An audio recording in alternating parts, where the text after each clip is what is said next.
dimuliakan Allah Subhanahu wa taala, memperhatikan Al-Quran itu sangat kemuliaannya buat kita. Semakin banyak perhatikan Al-Quran, semakin manfaatnya buat kita. Contoh, ayat Al-Kursi, satu ayat. Rasulullah SAW bersabda, "Man qara'a ayat Al-Kursi dubura kulli salatin laysa bainahu wa bainal jannati illa an yamut."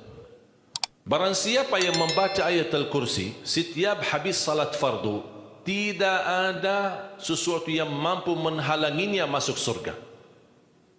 Ayat Al-Kursi ini satu ayat menjaminkan kita masuk surga. Kalau satu ayat menjaminkan kita masuk surga, gimana suratul Baqarah seluruhnya? Gimana lagi 30 juz Al-Quran? Kata Siti Aisyah radhiyallahu anha, jumlah tingkatan dalam surga Allah sesuai jumlah ayat Al-Quran. Oleh karena itu tidak ada yang lebih tinggi di dalam surga Allah daripada Ahlul Quran. Karena nanti Ahlul Quran ketika masuk surga, Allah suruh baca dan naik. Baca sebagaimana kamu baca di dunia dan naik posisimu dan darajatmu di dalam surga. Baca naik terus, baca naik sampai bersama Nabi Muhammad di derajat yang tertinggi di dalam surga Allah. Ini semua berkat Al-Quran.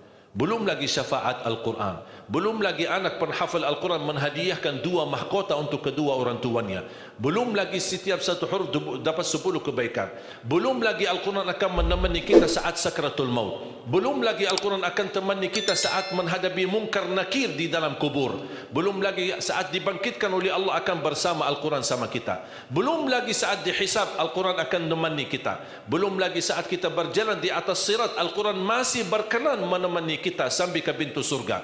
Bahkan ketika masuk surga Al-Quran tidak akan tinggalkan kita, masih terus masuk bersama kita di dalam surga sampai naik darjat yang tinggi di dalam surga Allah Subhanahu wa taala.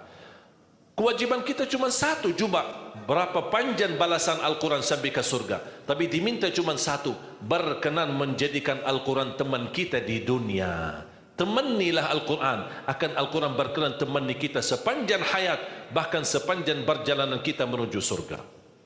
Itu kemuliaan Al-Quran. Cukup ada seorang ulama dari At-Tabi'in bernama Abdullah As-Sulami, Abu Abdurrahman Abdullah As-Sulami, Abdullah bin Habib As-Sulami. Ditanya, beliau 70 tahun mengajar Al-Quran. Ditanya, wahai imam, apa yang membuat kamu sabar sampai 70 tahun mengajar Al-Quran?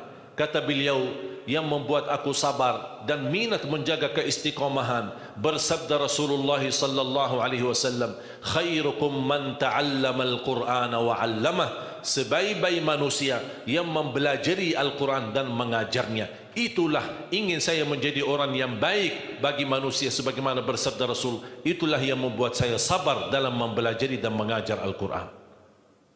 Siapa yang tidak mau jadi manusia yang terbaik menurut Rasulullah sallallahu alaihi wasallam? Itulah bersama Al-Quran. Mohon maaf, siapa Ali Jabir? Hamba yang biasa, banyak kekurangannya, yang Allah anugerahkan kemuliaan bukan karena siapa-siapa, tapi karena Al-Quran. Dihormati, didepankan, dan semua orang penghafal Al-Quran, berapapun usianya, dihormati, didepankan, dimuliakan. Semua berkeinginan bisa bersalaman. Kita melihat dan menonton acara Hafiz Indonesia, jangankan anak-anak, bahkan yang cacat luar biasa Allah tunjukkan bagaimana kelebihan Al-Quran. Yang buta bisa hafal Al-Quran, yang lumpuh badannya dan jasadnya seperti alana yang tidak bisa jalan hafal Al-Quran. Naja yang luar biasa dahsyat, otaknya terganggu tapi bisa hafal Al-Quran. Dia tidak bisa baca, kasih Al-Quran suruh baca, dia tidak bisa baca.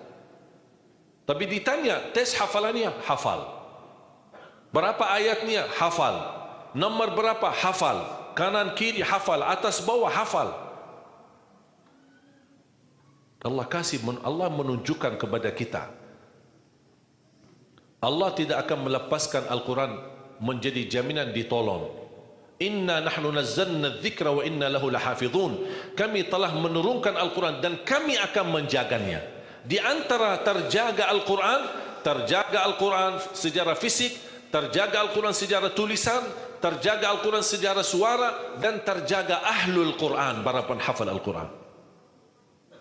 Oleh kerana itu jamaah sekalian, selalu saya mendorong masyarakat, kalau kaum muslimin muslimat di Indonesia merasa dirinya gagal menjadi penghafal Al-Quran, jangan putus asa. Tetap masih anda bisa menjadi ahlul Quran.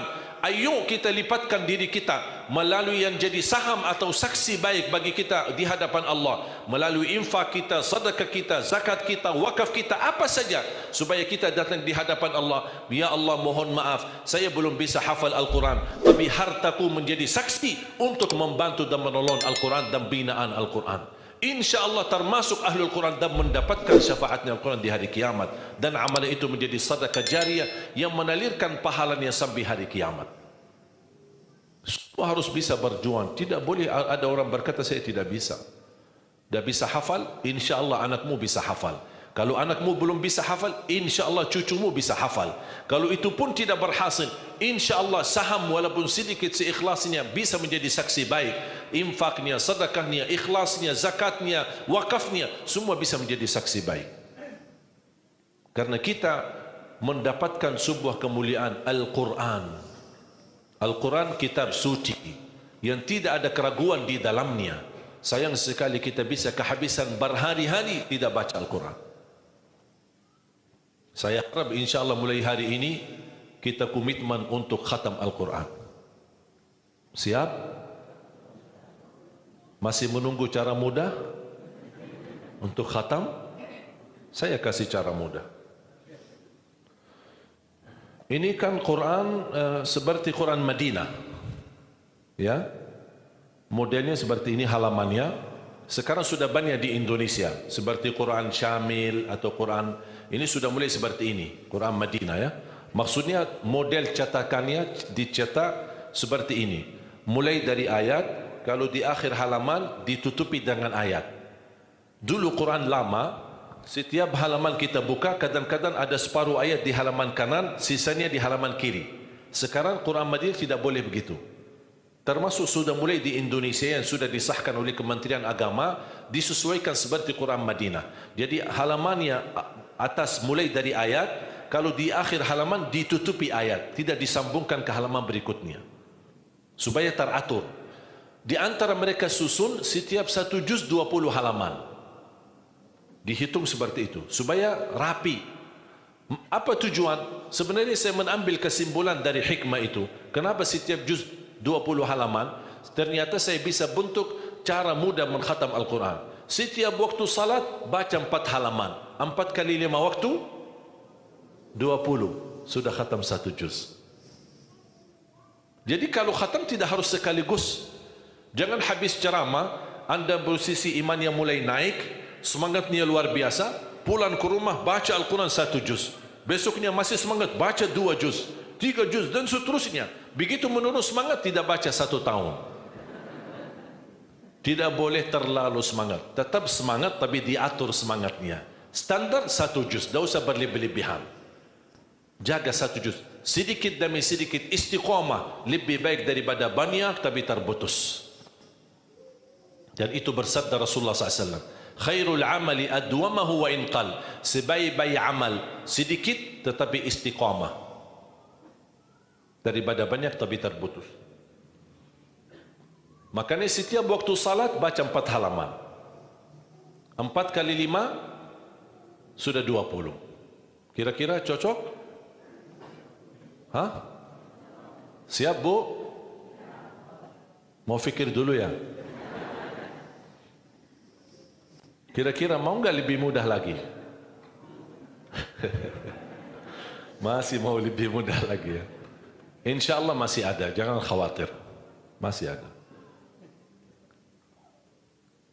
Sebelum salat baca 2 halaman, habis salat baca lagi 2 halaman. Gimana kira-kira cocok? 2 halaman sebelum salat. Kalau 4 halaman sekaligus terlalu berat, tak apa-apa, bagi 2. 2 halaman sebelum salat, 2 halaman sesudah salat. Jadi berapa? 4. Dikali 5 waktu berapa jadi? 20. Sudah khatam 1 juz. Kira-kira siap? 2 halaman. Satu kertas.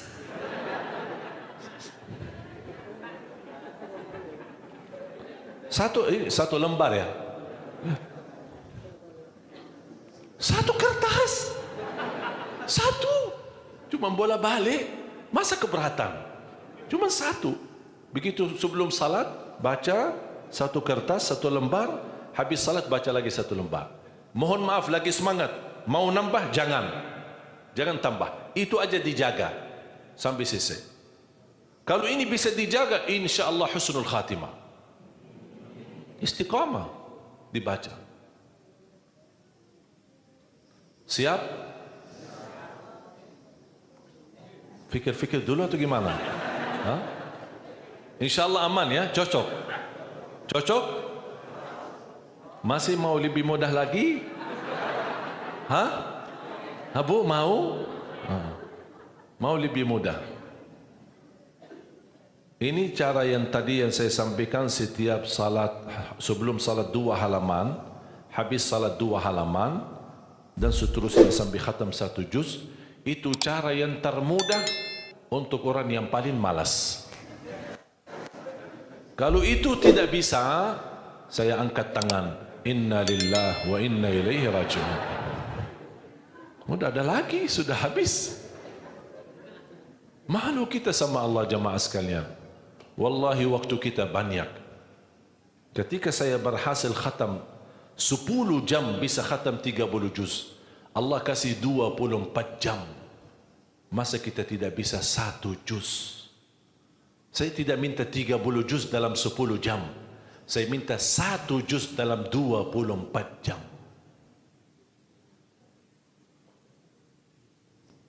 Dan saya nasihati, kalau ketika anda baca, jangan suka lihat halaman belakang. Itu yang membuat banyak berat.